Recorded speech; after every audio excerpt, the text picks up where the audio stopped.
ChatGPT or Geminiயோட அவுட்புட்டை இந்த மாதிரி டெக்ஸ்ட்டுக்கு பதிலா ஒரு இன்டராக்டிவ் பர்சனலைஸ் வெப்சைட்டா பண்ண வைக்க முடியுமா? வாங்க எப்படி பண்ணலாம்னு சொல்லிட்டு பார்க்கலாம். இந்த ஃபீச்சர் ChatGPT, Gemini ரெண்டுலயுமே அவைலபிளா இருக்கு. நான் வந்து Gemini வச்சு உங்களுக்கு வந்து டெமோ பண்றேன். எதர் நீங்க ஃபோன் இல்லாட்டி வெப் UIல போயிட்டு இந்த கேன்வாஸ் அப்படிங்கிற ஃபீச்சரை செலக்ட் பண்ணிட்டு உங்களுக்கான ப்ராம்ப்ட் நீங்க கொடுத்துட்டீங்க அப்படின்னா அது வந்துட்டு உங்களுக்கான இன்டராக்டிவ் அப்ளிகேஷன்ஸை வந்து பில்ட் பண்ணி வந்து உங்களுக்கு வந்து கொடுத்துரும். அதை நம்ம வந்து அங்கேயே வந்து ப்ரிவியூ பண்ணிக்கலாம். சப்போஸ் அது கிரியேட் பண்ணியிருக்க அவுட்புட்டில் உங்களுக்கு சேஞ்சஸ் இருக்குது அப்படின்னா நீங்கள் வந்து ஃபர்தராக வந்துட்டு உங்களுக்கு என்ன என்ஹான்ஸ் பண்ணணும் அப்படிங்கிறத ப்ராம்ப்டாக கொடுத்தீங்கன்னா உங்களுக்கு அதை என்ஹான்ஸ் பண்ணி கொடுத்துருவோம்.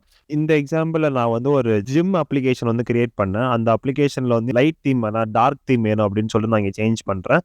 அதை சேஞ்ச் பண்ணேன். இனிஷியலாக எனக்கு பண்ண அப்ளிகேஷனில் வந்துட்டு யூடியூப் வீடியோஸ் ஆட் பண்ணல. ஸோ அதையும் நான் ஆட் பண்ண சொல்லி கேட்டேன். அதுக்கப்புறம் எனக்கு அதுவும் ஆட் பண்ணி கொடுத்துட்டான். நமக்கு இந்த அப்ளிகேஷன் பிடிச்சிருந்துச்சுன்னா அதை வந்து பப்ளிக் ஷேரபிள் லிங்க் நம்ம எடுத்துகிட்டு இன்னொருத்தவங்களுக்கு ஷேர் பண்ணால் அவங்களும் டேரெக்டாக அந்த லிங்க் யூஸ் பண்ணி அவங்களும் இந்த அப்ளிகேஷனை வந்து யூட்டிலைஸ் பண்ணிக்கலாம். இந்த ஃபீச்சர் வந்து ஃப்ரீ யூசர்ஸ் அண்ட் நான் ஃப்ரீ யூசர்ஸ் 2 பேருக்குமே ஜெமினியில் அவைலபிளாக இருக்குது. ChatGPTயில் ப்ரோ யூசர்ஸுக்கு இருக்குது. நான் ஃப்ரீ யூசர்ஸுக்கு செக் பண்ணல. பட் செக் பண்ணி பாருங்கள். இந்த வீடியோ யூஸ்ஃபுல்லாக இருக்கும்னு நினைக்கிறேன். இதே மாதிரி வந்து நெக்ஸ்ட் வீடியோவில் பார்க்கலாம் கைஸ். பாய்.